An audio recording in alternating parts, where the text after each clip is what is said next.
Hello friends, আমি সায়ন। শুরু করছি আজকের নতুন একটি গল্প। Welcome to Roy Villa. এই গল্পটি সম্পূর্ণ ঘটনা কাল্পনিক এবং গল্পটি সমস্ত গল্পটাই আমার নিজস্ব লেখা এবং গল্প চরিত্রের সমস্ত কণ্ঠস্বর আমার নিজস্ব। তো চলুন শুরু করা যাক নতুন একটি গল্প। Welcome to Roy Villa. আমি একজন সিবিআই অফিসের কথা আজ বলবো।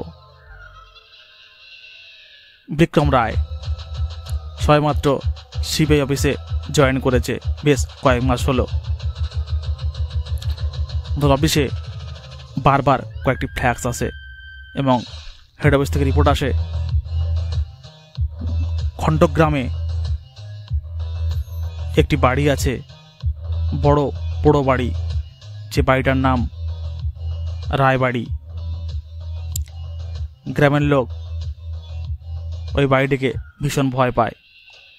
ইদানিং প্রায় সময় গ্রামের ছাগল গরু হারিয়ে যায়, কিন্তু সকালে ওই বাড়ির বৈঠকখানা থেকে সেই গরুগুলোর বা ছাগলগুলোর মাথা কাটা দেহটা উদ্ধার হয়। রক্ত চারদিকে ছড়িয়ে ছিটিয়ে পড়ে থাকে। সেই নিয়ে গ্রামের লোক রিপোর্ট করে সিবিআই অফিসে। দায়ভারটা পড়ে নতুন জয়েনিং সিবিআই অফিসার বিক্রমের ওপরে। বিক্রমকে হেড অফিস থেকে অর্ডার দেওয়া হয় যে তুমি আর তোমার জুনিয়র অফিসার রণজিৎ হালদারকে নিয়ে তদন্ত করো বিষয়টা। রণজিৎ হালদার জুনিয়র, কিন্তু সিবিআইতে কাজ করছে অনেকদিন, প্রমোশন হয়নি, তাই সে জুনিয়র। কিন্তু বিক্রম রায় নতুন জয়েনিং হলেও ইন্টেলিজেন্ট একজন অফিসার। হঠাৎ সেদিন বিকালে একটা ফ্ল্যাক্স আসে। ফ্যাক্সে লেখা থাকে যে কাল রাতে ওই রায়ভিলাইতে গ্রামের একটা ছেলের মাথা কাটা দেহ উদ্ধার হয়েছে। কারা করছে এগুলো তার তদন্তর ভার পড়ল বিক্রম রায়ের ওপরে এবং এখনই ওই রায়ভিলার তদন্তে বেরিয়ে যাওয়ার নির্দেশ বেরিয়ে পড়ল বিক্রম রায় আর রণজিৎ হালদার। তখন সন্ধ্যে 6টা। রায়ভিলার কিছু দূরে একটা ছোট্ট মার্কেট, ওখানে দাঁড়ালো এক গাড়িটা। বিক্রম নেমে বলল, বলছিলাম এখানে কোনো চায়ের দোকান বা কফি শপ নেই? এক গ্রামবাসী বললেন, না তা তো নেই বাবু, কিন্তু আপনাদের তো এই বাজারে বা এই মার্কেটে কোনোদিন দেখিনি। আর আপনি কোথা থেকে আসছেন আর যাবেন বা কোথায়? আর এই সন্ধ্যেবেলা একটা বড় গাড়ি নিয়ে আপনারা কি কোনো পুলিশের লোক নাকি? না, বিক্রম বলল, না, আমি একজন সিবিআই অফিসার, আমার নাম বিক্রম রায়। ওই রায়ভিলার তদন্তে এসছি। ওখানে নাকি প্রায় সময় গবাদি পশু মানে ছাগল গরুর কাটা দেহ উদ্ধার হয়। কাল রাতের কথা আর বলবেন না বাবু। বিক্রমকে থামিয়ে দিয়ে ওই লোকটি বলে উঠল, একদম বলবেন না বাবু, আমাদের গ্রামের একটা যুবক ছেলে, জানেন, যুবক ছেলে ওই রাতের বেলায় মাছ ধরতে যাওয়ার কথা ভেবে একটা সিবিআর বড়শি নিয়ে বেরিয়ে গেছিল। রায়ভিলার পিছনে বেশ বড় একটা মাঠ আছে, ওই মাঠেতে প্রচুর পরিমাণে মাগুর মাছ, শিঙি মাছ, কই মাছ পাওয়া যায়। দিনের বেলা আমরা ধরেছি, কিন্তু সন্ধ্যের বেলা যখন ওই ছেলেটা গেছিল আর বাড়ি ফিরে আসেনি বাবু। কিন্তু সকালে সকালে দেখি ওই রায়ভিলার বৈঠকখানায়, পুরো বাড়ি ওটা, সেখানে ওই ছেলেটার মাথা কাটা দেহটা উদ্ধার হয়। সেই মতো তো আমরা গ্রামের মানুষ সবাই মিলে ওই সিবিআই অফিসে একটা কমপ্লেন করি। তাহলে আপনি এসছেন বাবু, কিন্তু শুনুন বাবু, আপনি ওই বাড়িতে উঠবেন না, পাশে কোনো বাড়ি ভাড়া নিয়ে থাকবেন, আর রাতের বেলা একটা তদন্ত করতে বেরোবেন। কেন? বিক্রমবাবু প্রশ্ন করলেন। কেন উঠবো না? আমরা সিবিআই, আমরা সব জায়গায় যাই, সব তদন্তই করি। সেই মতো ও বাড়িতে আমি উঠব, এবং আমার সঙ্গে যে আছে রণজিৎ হালদার, আমার সাগরেট, রাতে থেকে দেখব বা বুঝবো ওই বাড়ির মধ্যে কি এমন রহস্য আছে, আর কি বা হয় বাড়ির মধ্যে। ঠিক আছে বাবু, যেটা ভালো বোঝেন, আপনি শিক্ষিত মানুষ, যেটা ভালো বোঝেন সেইটা করেন। কিন্তু বাবু, যদি কোনো বিপদ আপদ আপনাদের হয়, রাতের বেলা ওই বাড়ি ছেড়ে সোজা এক দৌড়ে আমাদের গ্রামে চলে আসবেন। আমাদের গ্রামে যে কোনো বাড়িতে আপনি ঢুকবেন, আপনি কিন্তু। কেন? আমরা বিপদ উদ্ধার করতে এসেছি, আর আমাদের বিপদ হবে, আর আপনারা আমার আশ্রয় দেবেন। চলুন, আমরা আসছি। একটু বিরক্ত বোধ করে ওখান থেকে বিক্রম হালদার বেরিয়ে এলেন, সঙ্গে রণজিৎ হালদার। বেরিয়ে এসে সোজা উঠলেন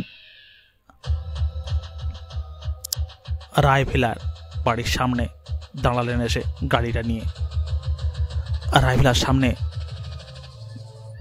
অনেক পুরনো বাড়ি, বাড়িটা চারিদিকে লতা গাছ, পাতা গাছ যেন গ্রাস করছে। বাড়িটার দেওয়াল জুড়ে প্রচন্ড পরিমাণে শ্যাওলা। দেখে তো মনে হচ্ছে বাড়িটার ভেতরের পরিস্থিতি আরো খারাপ হবে। বিক্রম প্রশ্ন করল, রণজিৎ, এই বাড়িতে কি রাত কাটানো সম্ভব? রণজিৎ বলল, স্যার, এই বাড়িতে রাত কাটানো সম্ভব নয়, কিন্তু বাড়ির বৈঠকখানায় বসে থেকে রাত কাটানো যাবে। সকালে না হলে আমরা কোনো হোটেলে গিয়ে উঠে ঘুমিয়ে নেব, কিন্তু আমাদের ডিউটি স্যার রাতে এই বাড়িটাকে ফলো করা এবং দেখা এই বাড়ির মধ্যে কি বা রাতে হয়। রাইট, ঠিক বলেছো তুমি রণজিৎ। রাতে এই বাড়িটার মধ্যে দেখতে হবে কি ঘটে রাতে বাড়ির মধ্যে। এই বলে সিবিআই অফিসার বিক্রম বাড়ির ভাঙা দরজা দিয়ে ভেতরে প্রবেশ করলেন।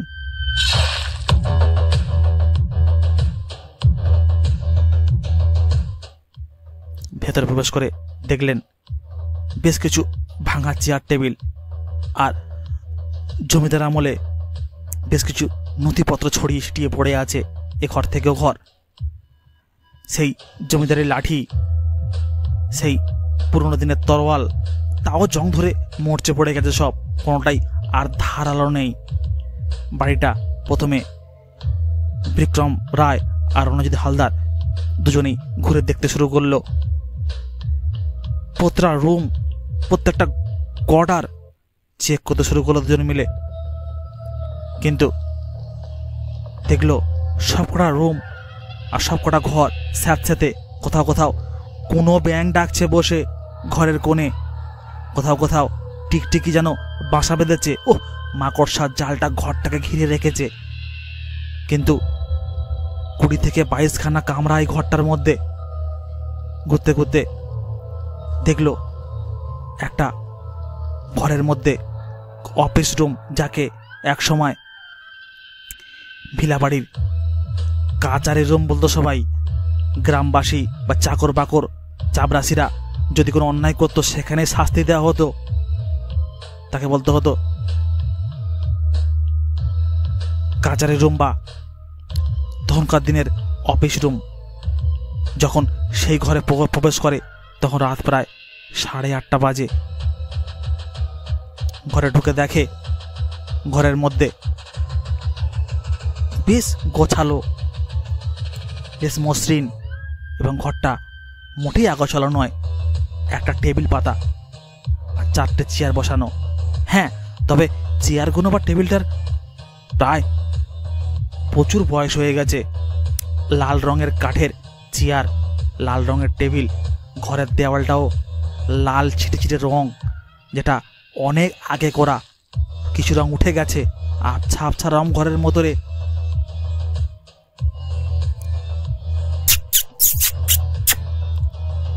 বিক্রমের পাত ধার থেকে একটা ছুঁচো মুখে আওয়াজ দিয়ে বেরিয়ে গেল। বিক্রম চমকে বলল, এই রণজিৎ, কি গেল ওটা? বাবু, ওটা একটা ছুঁচো, ছুঁচো ইঁদুর, ও খুব ডেঞ্জারাস, ও কামড়ালে না বিষ হয়। ও আচ্ছা আচ্ছা। শোনো বিক্রম, এই ঘরটা বেশ ছিমছাম লাগছে একটা না?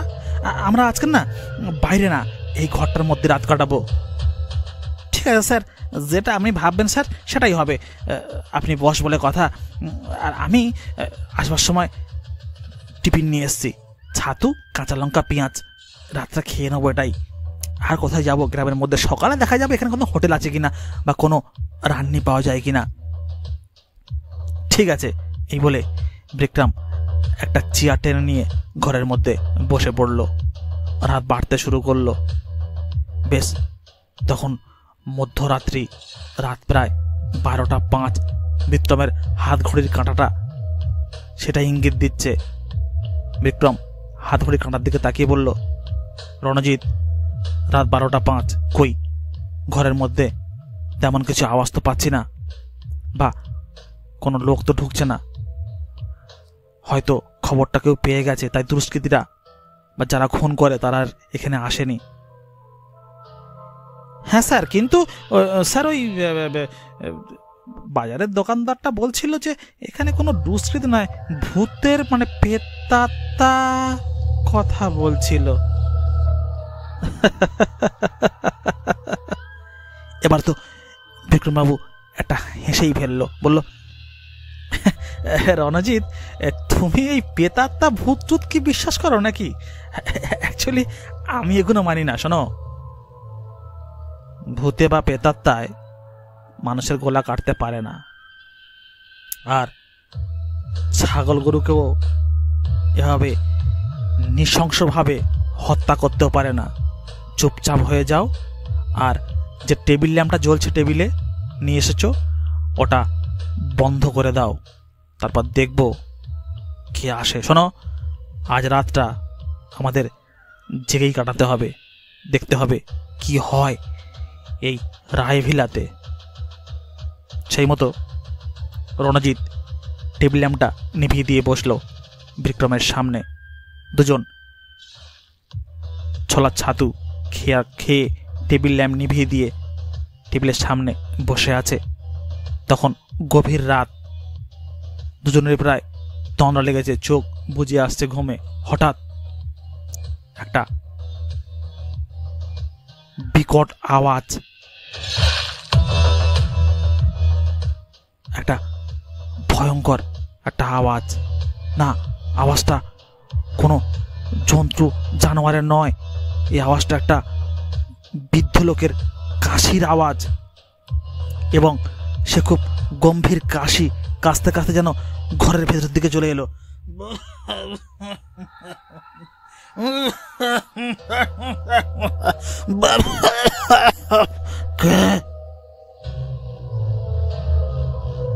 কে ঘরে?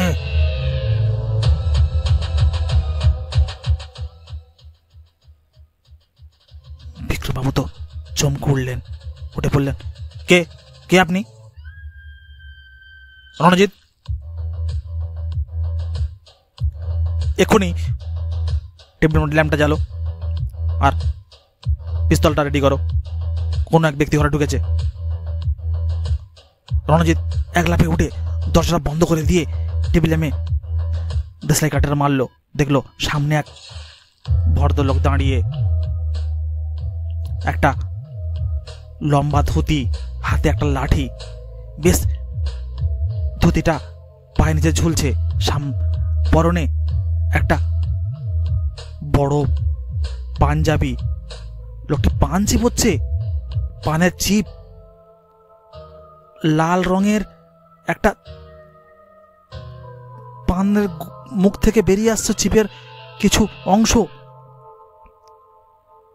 মাথাটা বেশ সুন্দর হয়েছে, চুল টাঙা চড়ানো, কপটা খোঁচা খোঁচা, দেখে মনে হলো একজন জমিদার বটে। বিক্রমবাবু প্রশ্ন করলেন, আপনি আপনি কে? আপনি এত রাতে এই ঘরের মধ্যে বা কি করছেন? লোকটি বলল, আমি আমি এই রায়ভিলার জমিদার রুদ্রনারায়ণ।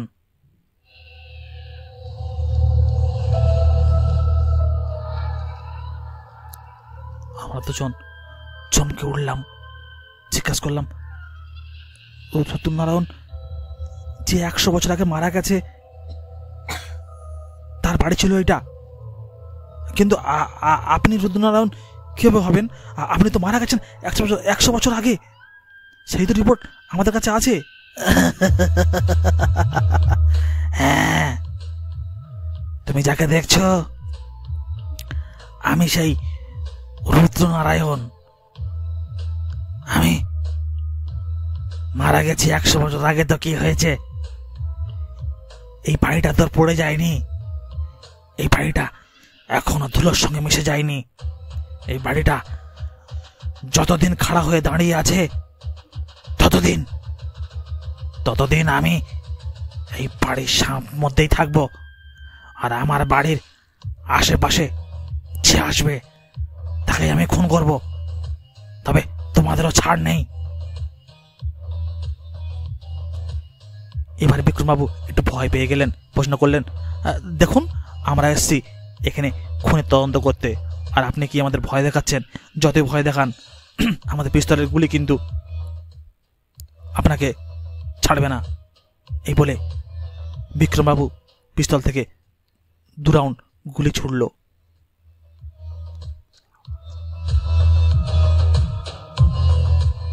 গুলিগুলো জমিদার বাবুর বুকের মধ্যে থেকে পাশ হয়ে গেল, কিন্তু জমিদার বাবু হাসতে থাকলেন।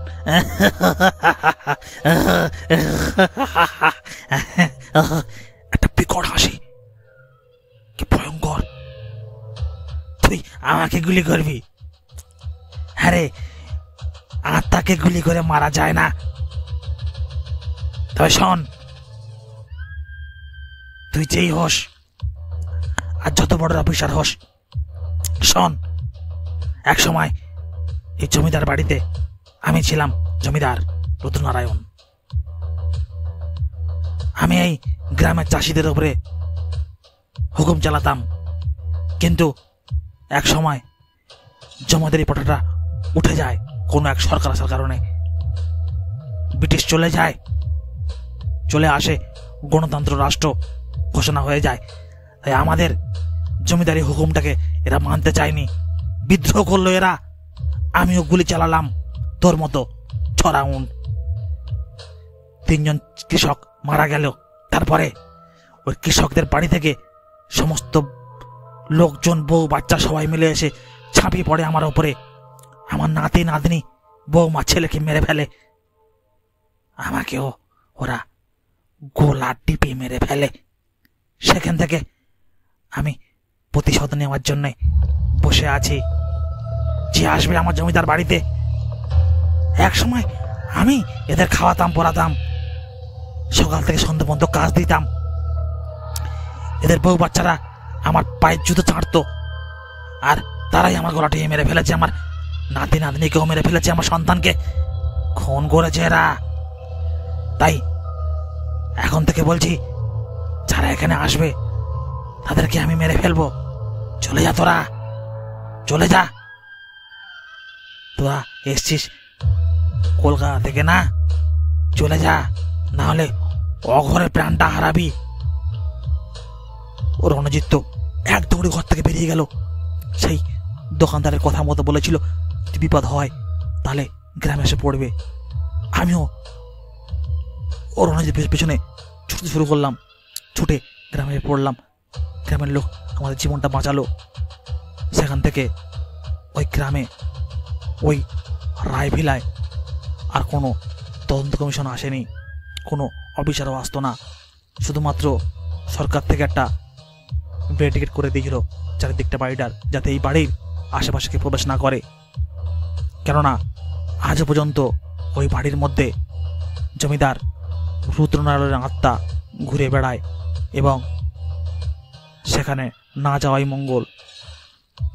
এটুকু বুঝতে পেরেছি, যদি ভগবান থাকে তো ভূত থাকে, যদি হাওয়া থাকে তাকে অনুভব করা যায় গায়ে লাগলে, তাছাড়া বোঝা যায় না যে হাওয়া বলে কিছু আছে কিনা। আত্মাও আছে, চিরন্তন সত্য। আজও কোনো সায়েন্টিস্ট প্রমাণ করতে পারেনি যে আত্মা নেই, আর কোনো সায়েন্টিস্ট বলতে পারেনি যে আত্মা আছে। অর্থাৎ ঈশ্বর নিরাকার যেরকম হয়, আত্মাও নিরাকার হয়। হ্যালো ফ্রেন্ডস, আমি সায়ন। যদি গল্পটি ভালো লেগে থাকে তো শেয়ার করবেন, লাইক করবেন, কমেন্ট করবেন। ধন্যবাদ, নমস্কার, শুভরাত্রি।